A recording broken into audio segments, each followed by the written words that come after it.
रेल्वेने नांदेड ते मुंबई असा प्रवास करताना मनमाड स्थानक आलं की अनेकदा अंकाई आणि टंकाई या दोन किल्ल्यांचं दर्शन घडायचं. आज तिथे जाण्याचा योग आला. नका मावशी आणली. किल्ल्याकडे जात असतानाच अगदी सुरुवातीलाच पुरातत्व विभागाचा फलक आणि त्यांनी बांधलेल्या पायऱ्या आढळतात. मी ओंकारेश्वरून आलो.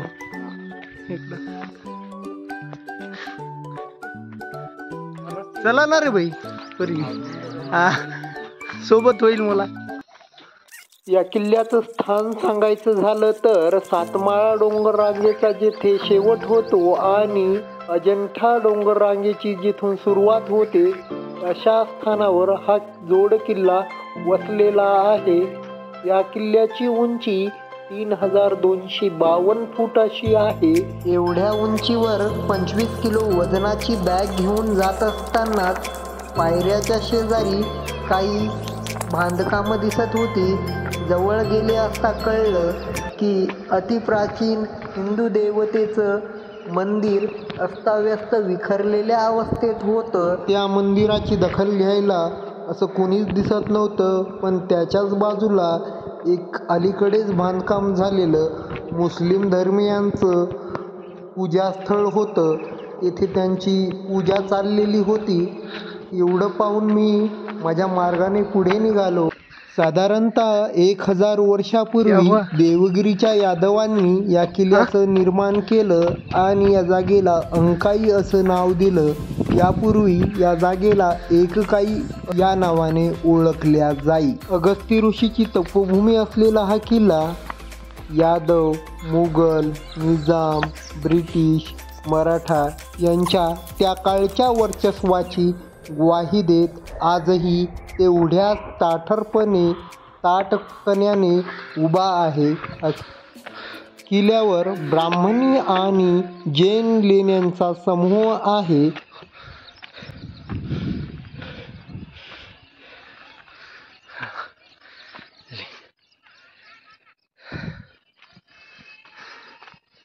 कुठले दादा? वैजापूर. परभणी.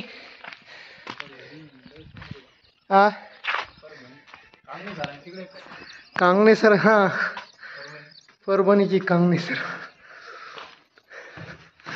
किल्ल्याच्या पायथ्याला असलेल्या या लेण्या मित्रांनो पाहू शकता तुम्ही. 9व्या शतकाच्या अगोदरच्या, म्हणजेच हा किल्ला बांधण्या अगोदरच्या असाव्यात असा एकूण अंदाज लावता येईल यांच्याकडे पाहिल्यानंतर.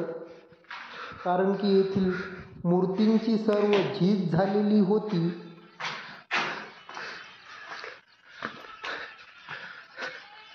किल्ला बघायला चालते काय? ट्रेकिंगला आलती. कॉलेजला असतात का इथे? कॉलेजला असतं का वैजापूरला? कॉलेजला जवळही वाटते वैजापूर इथं. ट्रेकिंगला तेवढं अवघड नाही आहे ना? किल्ला अवघड नाही ना ट्रेकिंगला? एकूणच षटकोनी आकाराचे असे खांब आणि त्यासमोर असलेलं खंदक, वजा पाण्याचं टाक आणि लेण्यांच्या प्रवेशद्वारावर झालेली सुंदर अशी रेखीव सुंदर असं नक्षीकाम पाहून मन प्रफुल्लित होऊन जात होतं.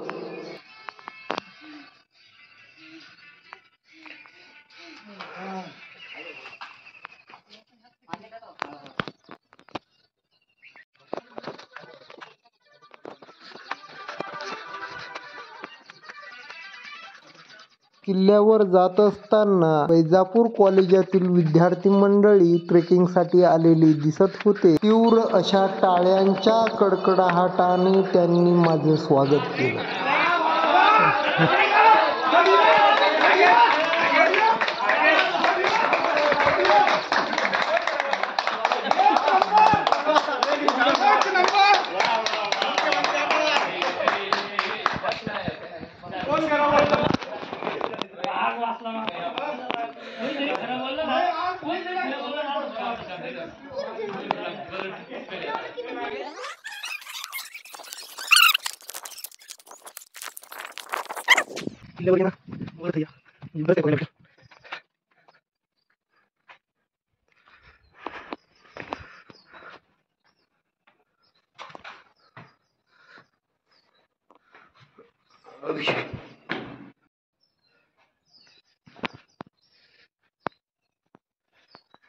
उपाशीपोटी 3-4 किलोमीटर पायपीट करून या किल्ल्यावर आल्याचं या लेण्या पाहून समाधान वाटत होतं. दख्खनी काळ्या ठेंगण्या लोकांनी बांधलेल्या या दुर्गाची उंची मोजणे म्हणजेच हिमालयाला त्याची उंची विचारण्यासारखे होते. लेण्या पाहत असताना ऊरही भरत होता आणि आपल्या दख्खनी पूर्वजांबद्दल असलेल्या अभिमानात वृद्धी होत होती.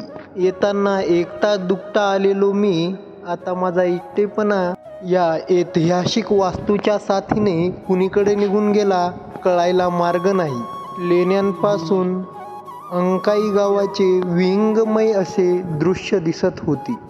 प्राचीन काळची बलिष्ठ अशी सत्ता केंद्रे म्हणजे जेथून सत्ता सुरू होते अशी स्थानं आता मानवरहित खंडराहात तब्दील झालेली पाहून आश्चर्य वाटत आहे आणि त्यासोबतच परिवर्तनशील काळाची ही घोडदौड पाहून खरंच प्रेरणा मिळते.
गौतम बुद्धांची सुंदर अशी मूर्ती आहे.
अगदी खालच्या भागाला असलेल्या हातीच्या मूर्त्या आता धूसर होत चाललेल्या दिसत असतानाच पायऱ्याही जीर्ण होत चाललेल्या होत्या. पुरातत्व विभागानं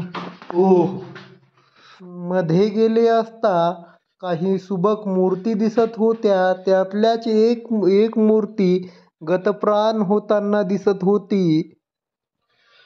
दिसणाऱ्या या सुबक अशा अप्सरांच्या देवी देवतांच्या मूर्त्या आता गतप्राण होताना काळाच्या ओघात मागे पडताना दिसत होत्या.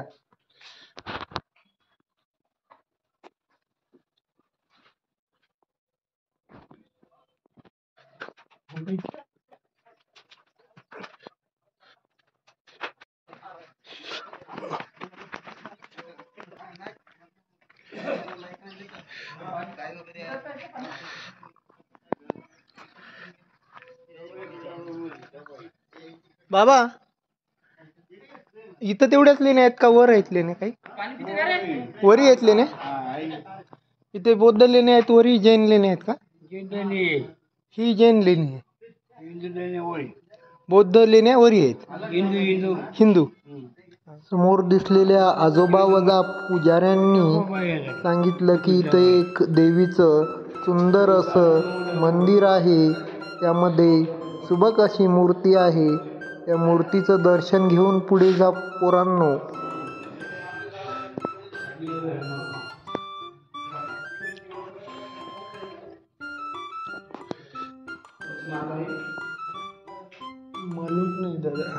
माहित नाही. कुठून आहात तुम्ही? काय हिंदी बोलून राहिल्या? मराठीच बोला.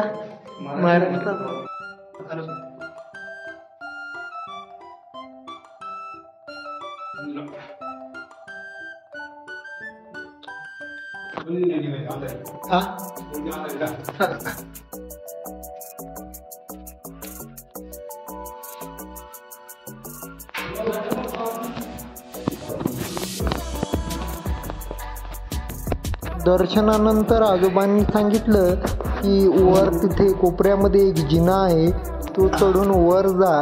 वर तुम्हाला गुफेसारखं काही पाहायला भेटेल. ते पाहून परत खाली या.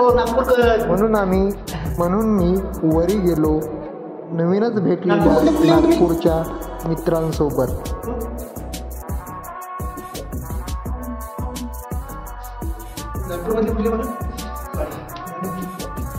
तालुका आहे वाडी,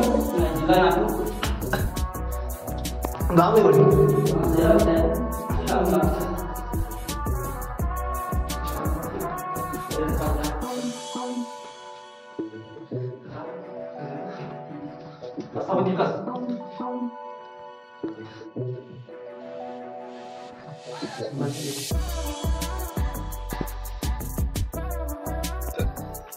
नागपूरमधील वाडीच्या त्या 2 मित्रांचं फोटो सेशन सुरू होतं, म्हणून त्यांना सोडून मी बाजूची लेणी पाहण्यासाठी आलो.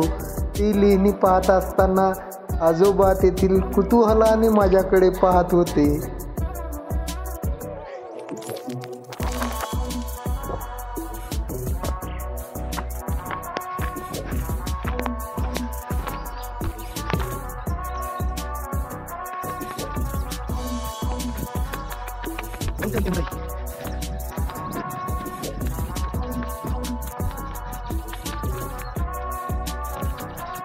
अलीकडे पुरातत्व विभागाने नवीन बांधलेल्या पायऱ्यांचं बांधकाम संपलेलं होतं आणि आता रखरखीत असा धुळीनं माखलेल्या पूर्वीच्या पायऱ्या लागलेल्या होत्या.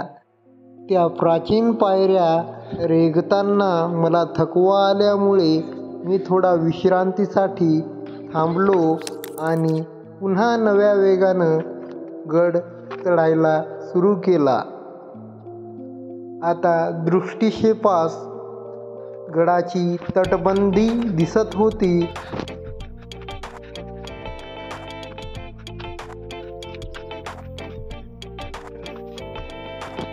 गडाचा पूर्वाभिमुख असलेला मुख्य दरवाजा दिसत होता.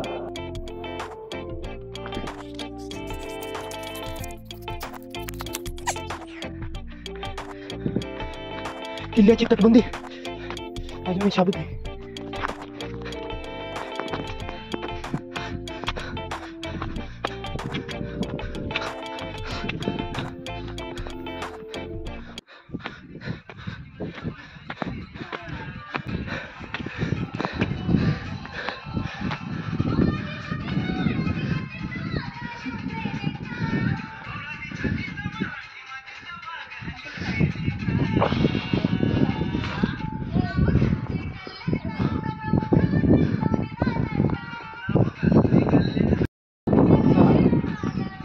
काका एक फोटो घेत.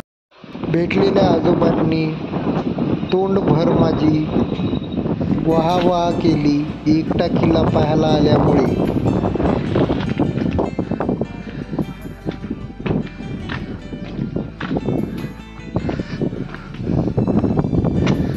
अंकाई टंकाई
कसं तरी पडत झडत एकटा दुपटा गडावर पोहोचलो आणि मोकळा श्वास घेतला.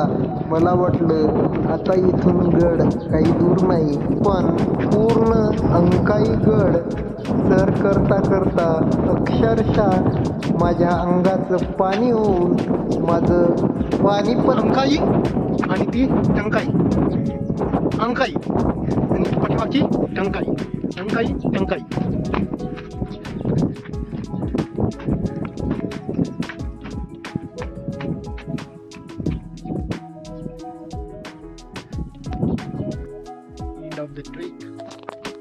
कडक अशा उन्हाळ्याच्या काळामध्ये गडावर जाऊन सुद्धा मला आल्हाददायक असा अनुभव होत होता, कारण की दिवसभर ऊन नव्हतं आणि थंड असा वारा गडावर सतत वाहत होता. पायऱ्या तुटलेल्या म्हटलं जातं की जेव्हा 1818ला मराठ्यांसोबत तह करून हा किल्ला इंग्रजांकडे गेला, तेव्हा या किल्ल्यावर 40 तोफा आणि 300 सैनिक तैनात होते.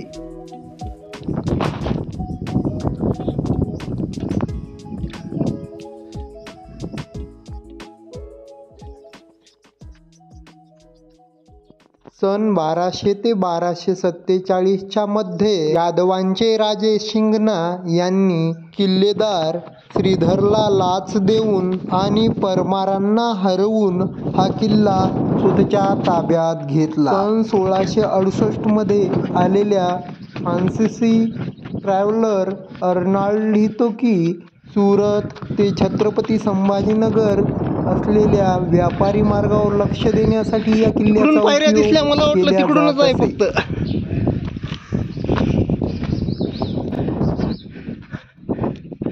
बांधकाम सुरू आहे वाटतं किल्ल्याचं.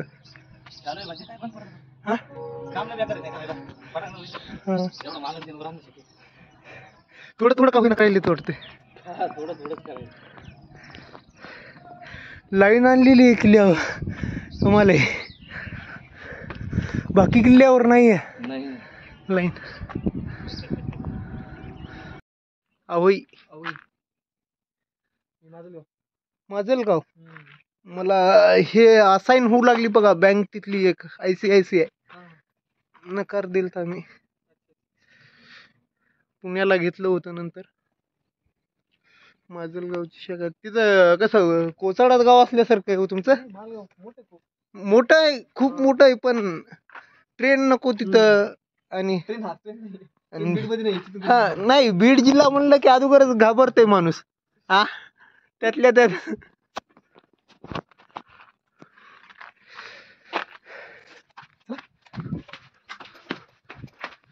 एकदम वरती आहे. अरे बापरे, मला 3ची ट्रेन आहे.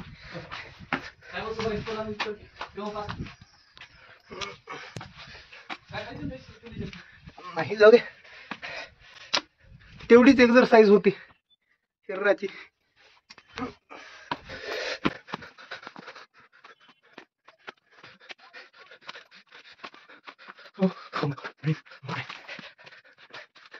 किल्ल्याकडं म्हणावं तसं पुरातत्व विभागाचं लक्ष नाहीये.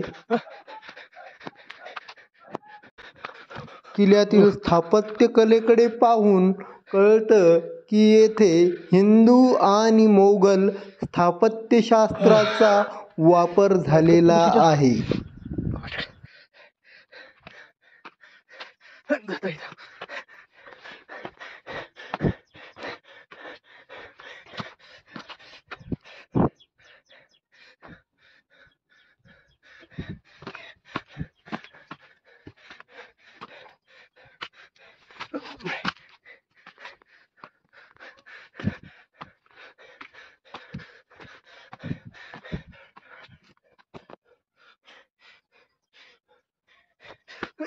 अफगाणी आक्रमक अल्लाउद्दीन खिल्जी यांनी 13व्या शतकात किल्ल्यावर आक्रमण केलं आणि त्यामध्ये किल्ल्याचं खूप मोठ्या प्रमाणात नुकसान झालं. खिल्जीकडून हा किल्ला मोगलांकडे गेला.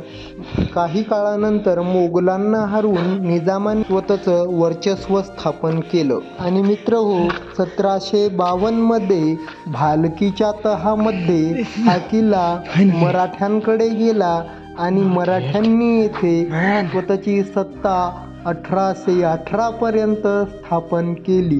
नंतर हा किल्ला इंग्रजांकडे गेला. किल्ला जरी जुना झाला असला तरीही पायऱ्या पुरेशा चालण्यायोग्य शाबूत आहेत.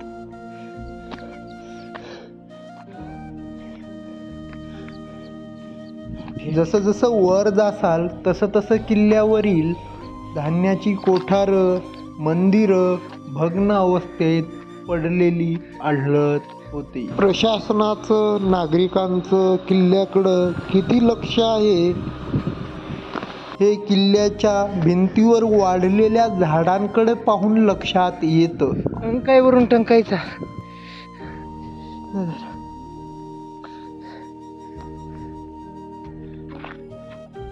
इतक्या वर गाडी.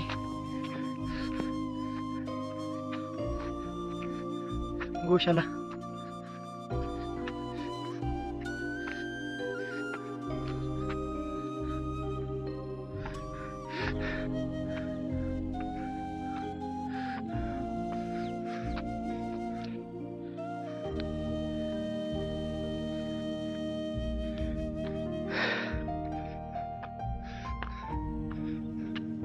हा किल्ल्याचा शेवटचा टप्पा वाटत होता आणि इतक्या वर काही गायी दिसत होत्या. ती गोशाळा होती आणि बहुधा निवासस्थान ऋषीमुनींसाठी करत असावे नव्हे तेही दिसत होते. इथे गोशाळा म्हटल्यास आता अगस्ती ऋषींची गुफा जवळच असावी. या कारणे मी जरा लवकर चालत पुढे सरकत होतो. तेवढ्यात अगस्ती ऋषींची गुफा मला दिसली.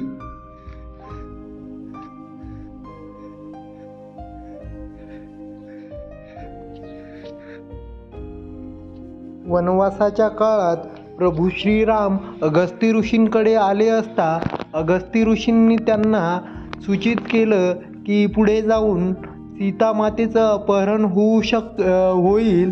त्यामुळे सीतामातेला अग्निदेवाकडे सुपूर्द करून प्रतिशीतेला प्रभू श्रीरामांनी पुढे घेऊन गेले.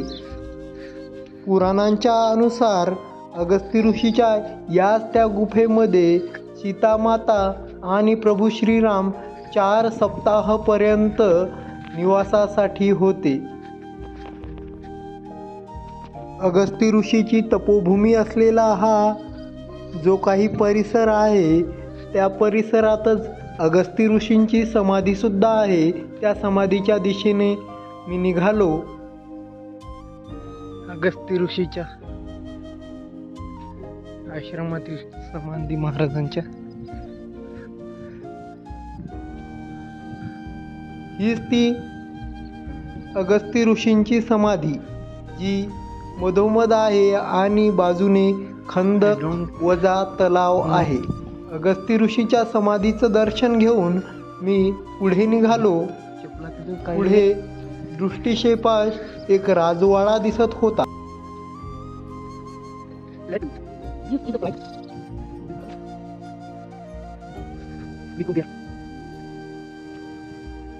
येथूनच अगस्ती ऋषी अनंतात विलीन झाले आणि या धर्तीवरचं शेवटचं स्थान पायातली वाहनं अगस्ती ऋषीच्या गुफेपाशीच काढून ठेवल्यामुळे आता थोडेफार पायात दगडं रुतत होती. अगस्ती ऋषीच्या समाधीपाशी आजूबाजूला खूप छोटे मोठे तलाव सुद्धा पाण्यासाठी होते. एवढ्या उंचीवर सपाट जागी पुढे जात होतो तसा एकटाच असल्यामुळे थोडं भीतीचं वातावरणही मनामध्ये निर्माण होत शेवटी किल्ल्याच्या राजवाड्यापर्यंत पोहोचलो. तिथून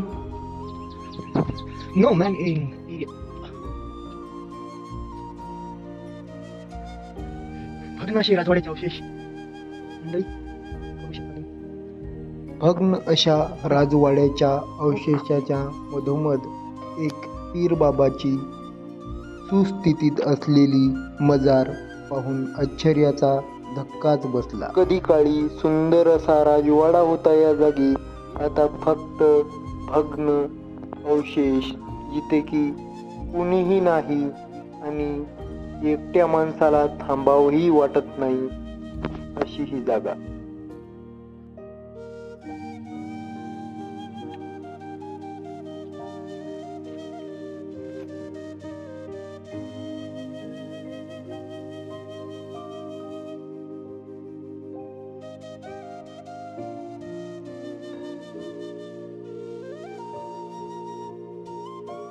भीतच का होईना पण त्या राजवाड्यात मध्ये प्रवेश केला आणि सुंदर असा असलेला एकेकाळी राजवाडा आता एका खंडरात तब्दील झालेला पाहत होतो.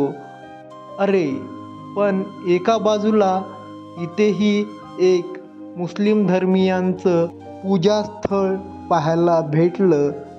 हे पाहून मी एकदम हक्काबक्का आश्चर्यचकित राहिलो. लोक सांगत होते की ही पीर बाबाची दरगाह आहे म्हणून. व्हिडिओ अगदी शेवटपर्यंत पाहिल्यामुळे मी तुमचा खरंच आभारी आहे. धन्यवाद.